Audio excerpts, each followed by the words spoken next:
back. WNST, Towson, Baltimore, and Baltimore positive. We are positively into, 70-degree days, St. Patrick's Day, March Madness. This guy cannot wait for the first crack of the bat at Oriole Park at Camden Yards. That'll be on April the 8th. Don Mohler joins us now. We do not have any special celebrity guests. We're doing this each and every week. We call it the Recon. Happy spring to you. Did you spring ahead? I lost an hour over the weekend. How about you? That's always a little rude awakening, isn't it? But I do like the fact that last night I looked out the window. It was 7:20, and there was still some light on the street. So that's why I put the orange behind me, Don. I'm giving you extra daylight here is what I'm doing. There you go. I'll put up with a little dark in the morning if I can have that little extra light at the end of at the end of the day, So it's been another crazy week, as every day there's something going on. But this week, we're coming off the heels recently. We've got Selection Sunday, and people sit around their TVs and see who's in the bracket and who's not in the bracket. And Duke's not in the bracket. I know that. Duke's not in the bracket. I'm on a new I think my new mission's going to be, Nestor, and it's funny, our good friend John Feinstein obviously is always very, very brutal to the committee, and I think he makes a lot of really, really good points. He's a great follow on Twitter if people care about the NCAA. And my new thing, I think, is that the committee has to begin to move away from what I'm going to call these throwaway bids to major conferences. And I'll use Maryland. Listen, I'm a Terp fan. I'm delighted for Terp Nation that they get to play another game. But from where I sit, a Maryland and a Michigan State, the tournament would be better not giving them bids and finding other mid-major teams like UMBC that won their conference and got knocked out before winning the tournament for the automatic bid. I think adding some more mid-majors and taking out what I call they're throwaway bids. I mean, Maryland. It's not a throwaway bid if the conference is getting the money, though. That's the argument. The thing. The money leads all of this. I mean, that goes without saying, which makes it even more shocking that Duke and Kentucky aren't in the bracket, right? Right. Well, it's college basketball. Somebody told me, Nestor, actually, my brother and our pal Dave Thurston, who follow this stuff closely, that there might be as many as a couple thousand kids in the transfer this year, in the transfer portal. I mean, what's really happening, college basketball is a bit at a crisis. The game itself, I don't think, is at the caliber that we got used to over a number of years. It just isn't. It looks different. Kids coming and going, playing for 1 year, the graduate transfers. It's a very different game, the one that we grew up watching, No, but I don't think it is at UMBC. When I think UMBC is playing Vermont or whatever, I think, or Towson, more. I was in a burger shop in Towson the other day, ran into a kid who played for Pat. He was wearing his jersey and talked to him about their year. They didn't have a very good year, but, there is a part of all of that at the level where you were a high school principal at Catonsville and you had a kid that could go to Bucknell and play, or a kid that could go to Delaware and play, or whatever. That's normal. Everything above that level, to your point, where it's big conference, big play, ACC, all these schools moving around, last 25 years, this is what it's been. It's been about 20 or 30 schools where it's an industry. And Maryland's one of those places where they want it to be an industry. It hasn't been as good an industry the last 10 years. No, and you get into, and our listeners, it's interesting. I think Mark Turgeon generates as much interesting sports talk. We don't do a lot of sports talk. I don't think it's interesting. I think people firing Turgeon, I don't think it's interesting, by the way. I see it and hear what do you mean by that? I just don't think that dude's been getting fired every day for 7.5 or 8 years. And here they are in the tournament again. I don't know what miracles you want him to work. Do I think he's a great coach? I don't think he's, Krzyzewski, but I don't think he's not capable. I don't think that they're not capable of winning.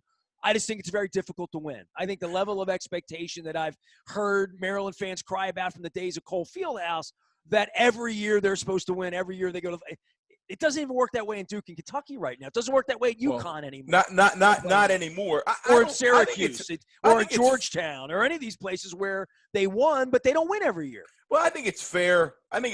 Though, Nestor, for people to raise a question about whether or not with what you see in Coach Turgeon, Mark Turgeon, is what you get. And I think you've described it. I think they're always, because of his coaching ability, and I don't think people should lose sight of that, they're always going to be pretty good. I don't think Turgeon's ever going to have a team that truly stinks in the conference. He's going to find a way to get them to be pretty good. Do I think it's a fair discussion as to whether or not Mark Turgeon is the type of coach that can get his team to make a deep run in March? I think that's fair, because I'm not sure I'm there. I'm not sure that I see him having the type of coaching pedigree that'll make a deep run. The other thing that I think gets lost, and then we'll move on to some other things in current events and politics and things happening in the world and vaccine. The other thing that I think doesn't get enough discussion around Mark Turgeon, I actually think people get it wrong, is people will often say, well, yeah, he's a good recruiter, but I don't think his game coach. I would suggest that he's not a great recruiter. And I would suggest that if you go around the NBA and try to find outstanding Terps who are making the All-Star team, who played for Mark Turgeon, you're not going to find any. And take the young man who I'm very fond of from Mount St. Joe, my alma mater, Sticks, who ended up, he's in the minor leagues now of the NBA. He wasn't to say Bruno Fernandez. The best they probably have is Kevin Herter, and he's a role player. So it's not like Mark Turgeon brings in one NBA star after another NBA star. And I think this current team, for example, if you have an NBA star, you only keep them for 3 months. Right. Well, but you at least get a year or two out of them. And this year, I think it's the remarkable. You're an NBA star, you don't get 2 years. You get one. You probably get one. Correct. And then hopefully it pans out. Steve Francis might quit in the middle of a tournament game. The kid gets rich, and hopefully it pans out for the team. But we tried to play. I don't know how that worked with Diamond Stone and Suleiman. That was the best team he had. The best team he had was that kind of team, and it wasn't very good. No, it was not very good. So it's and people forget. Listen, Gary had incredible runs, won a national championship, but people forget by the end, Gary was cooked as well. I think the AAU system, the whole way you have to recruit nowadays, your former buddy, a former player, Bino Ransom, and that whole thing, the way you have to function anymore, I think really takes a toll on these guys. I think you see it a little bit. I wouldn't be surprised if Coach K's nearing the end of his run, right? I mean, it's like nearing the end of it. I saw Boeheim on the court over the weekend. I'm like, what the hell? I can't. Right. It's not fun. I don't think it's fun for these guys anymore in the current atmosphere. But anyway, March it's less fun with no fans too. I mean, it's been a trying. You talk about mental health, and I know your sister gave a TED talk recently, and the mental health of being a college athlete or basketball player or coach. This has been kind of a tough year, and the fact that there is a tournament when it was all taken away from that industry last year. This is kind of a monumental week. I mean, you got your shot. Your wife's got her shot. My wife has her shot. Spring is sprung. I sense some real optimism in this country in a way that with the other guy out golfing 3 days a week for 4 years and lying to people and bullying people and running a presidency on a social media platform, it's been a little different when you're getting 3 and 4 million people a day getting shots in their arm. I'm not looking forward to my shot because I don't like shots. I'm a wimp. But I feel like it's coming soon. I mean, I am going to have a shot by the end of May, I'm pretty sure. Well, I think, Nestor, and that's a great pivot to some of the things that are happening in the nation. I am still befuddled. Some will say I'm often befuddled, but I am truly befuddled by the latest stat that 47% of Republican voters will refuse to get the vaccine. The fact that we have turned getting a vaccine into a political statement just continues to perplex me. I don't get it. Well, it's I about am science, Don. It's about beliefs. It's about who you trust with information and what you believe is a fact, right? I mean, I guess it's George Costanza, right? If you believe it's true, it is, right? well. I saw one of the analyses, and it's of the. There's so many things that have been harmful, obviously, during the former guy's run, during the celebrity host run, but the fact that he sort of leads his band in one direction and then is unwilling when they embrace whatever he's selling as the medicine man, Professor Harold Hill in the Music Man, whatever he's selling, the fact that he's unable to try to then take them in a different direction is pretty disheartening. For example, for he and Melania to get the shots in secret at the White House so no one knows, because he's afraid that some of his followers who are anti-vaxxers and anti-science people will think less of him is really pretty disturbing. The fact that he would not participate in a public service announcement with every former living president is disturbing, because as He's much mentally as ill, man. I mean, I said that for 4 years. He's mentally ill. and as And much the yeah, I people that agree with follow that. him and follow this ideology, I just feel sorry for. I don't know what else to say. You're not dealing in reality. But it has dealing in an potential. alternate universe that You're I'm not going absolutely to live in, and this country shouldn't live in. well. You're right, Nestor. But the problem is that it really does have public health implications for the rest of the nation. If 47% of the Republican people, someone said recently, before long, you said you're going to get your shot. Before long, we're going to move from a supply issue to a demand issue. Before long, we're going to have vaccines sitting there waiting for people to get Well, I'm shots. going to move quicker to the front of the line because these idiots don't want their shot. Great, give it to me. I'll get mine April 10th instead of April 20th. How about that? Without a doubt, you're going to move to the front of the line. Well, this is where we talk about the fundamental state of humanity, and those of us who make good decisions get to survive, and those of us who decide against vaccinations in the middle of a plague perish, literally, right? I mean, that's how this works, right? Oh, no doubt, and I think the whole get in line, peer pressure kind of thing. I think we saw it in the state. I mean, I think by every measure, I think Governor Hogan's handling, and again, we continue to invite Governor Hogan and his folks.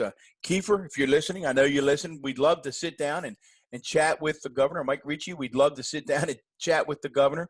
I think the governor's performance has been uneven at best, certainly in terms of managing vaccine distribution. But then to suddenly just come out and announce that all restrictions are coming off in terms of capacity in restaurants and public venues seems a bit premature. To do it again without any notification to county executives and mayors, I don't think that's the best side of the governor. And he's done many things well, but there's been an awful lot about this vaccine rollout that's been really, really uneven here in the state of Maryland. Well, I don't know where the rules would be in places where the Florida guy's selling off the vaccines to enclaves of donors and whatnot.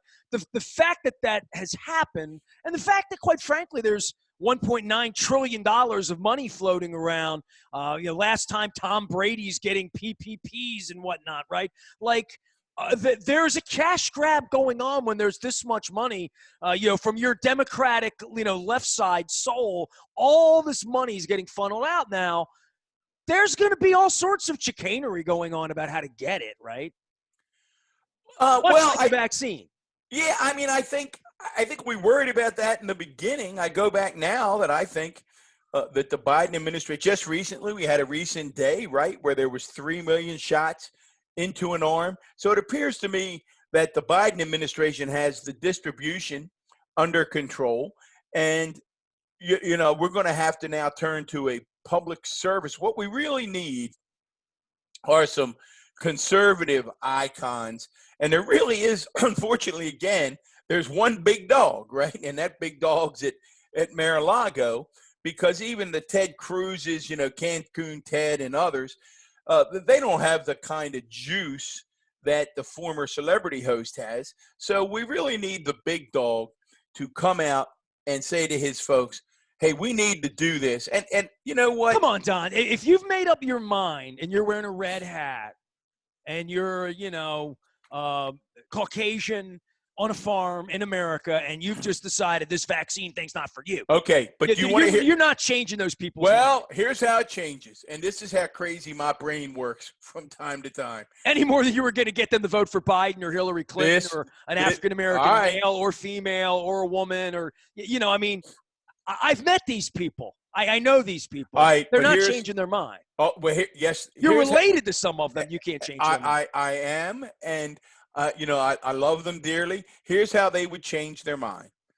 If the celebrity host were to come out and create a new conspiracy theory. If the cult god, you mean? If the cult god came out of the clubhouse at Mar-a-Lago and said, here's what they're trying to do. They're trying to make sure we don't get the vaccine. They're trying to make sure that we get sick and we won't be able to vote in upcoming elections. So I need all my MAGA followers to get on. They would do it tomorrow because for whatever reason, they do whatever he said. So it's really because there is a way for him to save face and get millions of his people vaccinated. Because if he were to take that approach, they would run immediately to their computers and sign up, because they would say, cult leader said that it's a plot to keep us from getting vaccinated. We have to get They would shift immediately. That would be, even though it would be insane and it wouldn't be true. Well, he's so dangerous they don't let him on social media anymore, Don. Right. Well, that's how dangerous he is. Well, and then you've got his followers saying things out loud. I mean, it didn't get nearly the coverage it should have, Nestor. But Senator Ron Johnson comes out and says, and I'm paraphrasing, but not by much, folks. Go look at the direct quote over the past week or so by Senator Ron Johnson of Wisconsin. Basically says, I really wasn't worried on January 6th because those people charging the building and breaking it, they were white. I really wasn't worried about them. Now, had they been black or supporters of black, then I'd have been scared as you know what. Now, I mean, he said it out loud. He said it out loud at a time when 43 states, and I think we're up now, I saw it's well over 200 bills across the country to keep people from voting. I mean, there is some ugly, ugly stuff taking place out there, and they're beginning to say it out loud. They spend all their time talking about a made-up crisis with Mr. Potato Head and Dr. Seuss, none of which, Nestor, if people pay attention, is true. Take the Seuss thing. Oh, they're banning Dr. Seuss. You're never going to read The Cat in the Hat. Well, no, none of that was true. The family looked at 6 out of, many, many, many books and said, there's some images in these books that are pretty offensive by today's standards, and we shouldn't publish those books anymore. I saw someone say, well, how about if they redid the illustrations? Well, I think then you would revisit it. But it wasn't group think that said, take these books down, you can't sell, and we're never going to read The Cat in the Hat. No, that wasn't true, but that doesn't make a great story. Mr. and Mrs. Potato Head, they're not going to be called Mr. and Mrs. Potato Head anymore. Hasbro had to come out and issue a statement and said, yes, they are. We're just calling the entire brand Potato Head, but within the brand, there's still going to be Mr. and Mrs. Potato Head.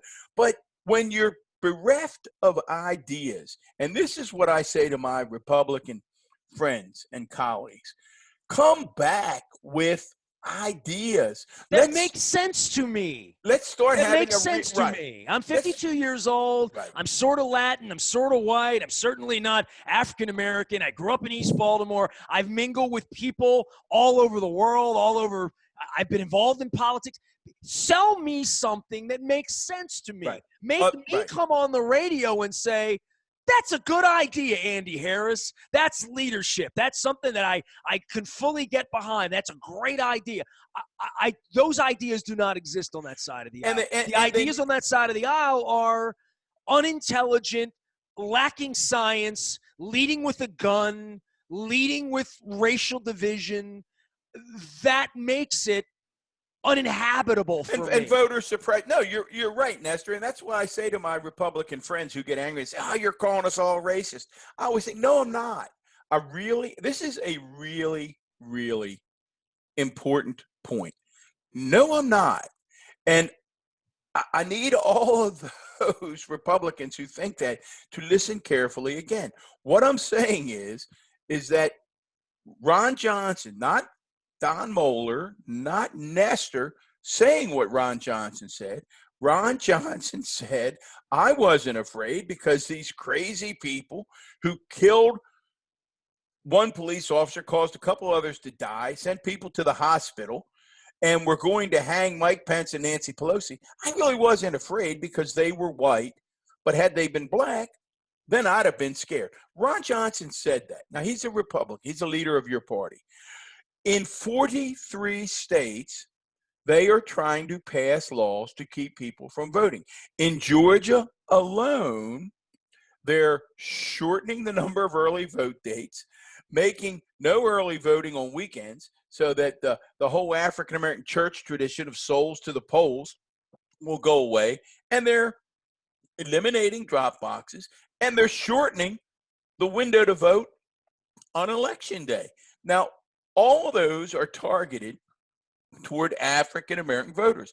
What I say to my Republican friends is simple. That's un-American. Are you comfortable? Or maybe it's too American. Are you comfortable being part of a party that stands for those things? Now, there's not a personal attack, as I said on social media recently. Well, nobody signed up for that party during Ronald Reagan's administration believing they were buying Newt Gingrich's philosophy for the next 30 years. Now, it started, although Reagan on Fox News believed Tucker Carlson is an honest human being, which once you've made that move, that Rush Limbaugh led a good life and was a good man and was always telling it like it was, once you've made that move, I have found it to be, over the last 20 years of my life, impossible to have a cogent conversation because you're dealing with facts that aren't facts. People believe things that are not true. And I haven't seen a whole lot of people quit the Republican Party around me. Now, I know there's some Rick Wilsons and some Joe Walsh. You know, I follow people, right? Like, I see that there is such a thing. Michael Steele, who apparently is going to run for governor here, right? So that's a local issue, someone we've had on the show. But by and large, in the strongholds of Middle River, in Harford County, and in the surrounding counties, people with red flags are voting red, and that 75 million would tell you that there's nothing I'm going to say there's nothing Barry Glassman's going to say in Harford County that is going to keep them from voting for him, no matter what. I mean, that's where it is. That's the partisanship of the country right now, not on any one politician or any. It's just the way the country is right now. It's that divisiveness, and it really does go for me to facts and more than that, race. I don't vote with Nazis. Does anybody ask me who I voted for? Not the ones that the Nazis were voting for. I voted the other side. Right. No. I think that's the really, really hard discussion. And I continue, and this is where I do think, and I've written about it recently. I hope folks will jump out to DonMohler.com and visit the front porch. I've written that I think that Joe Biden may indeed be the perfect president for our time, in that his demeanor and his affect does appear at this point to be able to be turning down the temperature. I mean, the attacks are picking up, but his approval ratings are still remarkably consistent in the mid-50s, some as high as 60. The approval for the American Recovery Plan is still above 70%. So he appears to be resonating with people who just said, man, I just need a little bit of normal in my life. And Nestor, speaking of normal, as we sort of wrap up our weekly look and weekly week in review, so to speak, I want to tell you just a little two plugs really for Baltimore Positive. One is a guest we've had on recently, now posted, I believe, Rob Gould, from former vice president at BG&E and vice president at Florida Power and Light. Boy, I thought that he took you and I to school on energy regulation in Texas in a way that people who really wonder what in the heck happened down there, I think they really want to give that a listen. Rob, I learned a lot.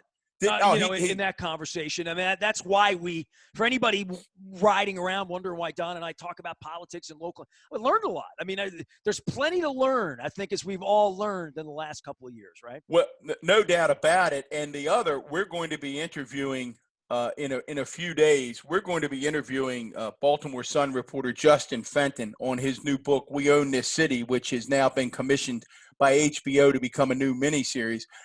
I will tell you, Nestor, if folks are listening out there, go to your bookstore, jump on Amazon, wherever you get, and buy this book.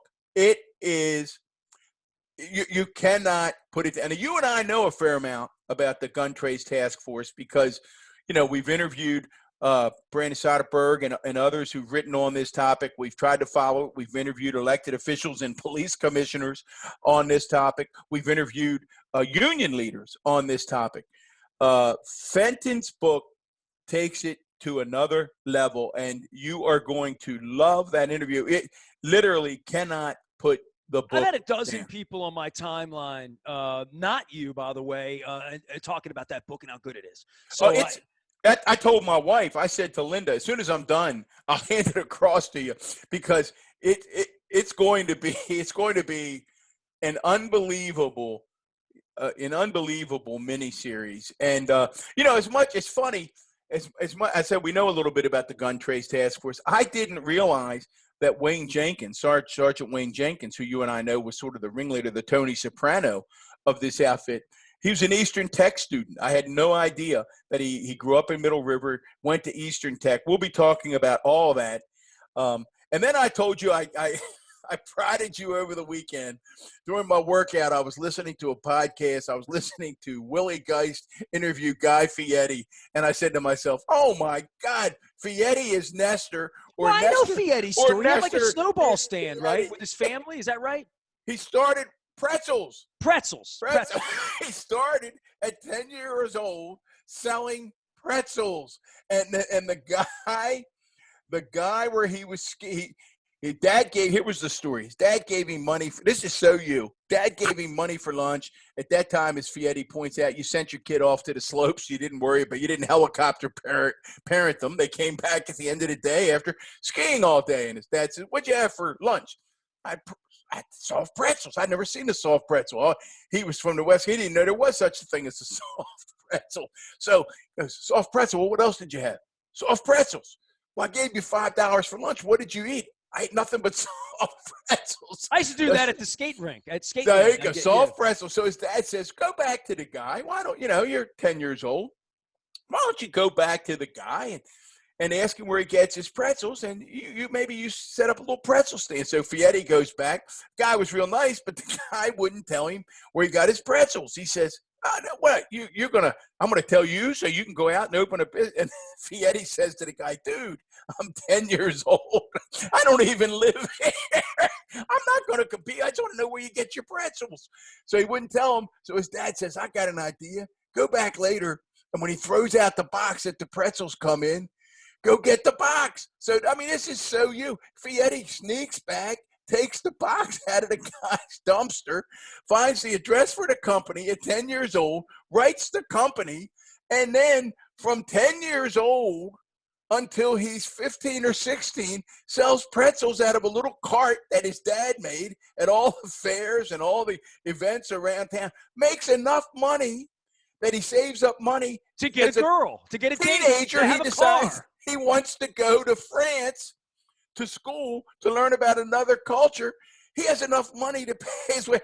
Fieri is you were Fieri, Willie Geist, Sunday Today. So when you're done listening to Baltimore Positive, go listen to a little guy Fieri who channels his inner Nestor. Well, you and I can channel our inner crab cake here as we get going in the summer. We're going to have a crab cake at Fadley's and at Costas to start a little crab cake tour later on in the month. Don Mohler here, former Baltimore County executive, my partner in crime on the Recon, as we're reconning here this week, where we mix a little sports, a little politics, a little current events, and hopefully some springtime, right? Like, what are you looking forward to for spring? What's the thing you're going to do this spring that you have on your horizon? What's on your calendar that's circled? Come on, dude. Come on. What do you think I'm looking forward to? I'm looking forward to a Boogs sandwich and seeing if I can get a game where the Orioles actually get 5 or 6 hits. I think it's. You may have to attend a weekend series to get the 6 hits. Woo, man! I'm telling you, I've been following them, and I think the pitching will be okay. Although poor Hunter Harvey, that poor guy, he is a tin man. I feel bad for him, everything he's been through, but he just can't seem to stay on the field. But I know it's only spring training, but my goodness, base hits have been hard to come by. But to answer your question, I will be so happy to be out there one day in a pair of shorts and flip-flops and my Oriole hat and my Oriole shirt, sitting with a big Boogs and an ice-cold Natty Boh. Then I'll know life is really back to normal. Okay, Don, and that's 161 more after the first one. That's April 1st. The opener is in Boston on a Thursday. The home opener against Boston is here at Camden Yards. Not on that side of the harbor, on the other side of the harbor behind us. We are WNST.net, AM 1570, Towson, Baltimore. You can find the Recon, our chat with Rob Gould, our coming chat with Justin Fenton, and all of our sports coverage and other sort of little gems that I'm putting together here over the next couple of weeks, including some best of with Brooks Robinson and Mike Messina and Orioles Hall of Famers, including the last ever conversation with Earl Weaver. We'll be getting all of that up in advance of opening day, and it's because there's not really a whole lot to talk about. They're not going to be very competitive. We are WNST.net, AM 1570, Towson, Baltimore, reconning, and never stop talking Baltimore positive.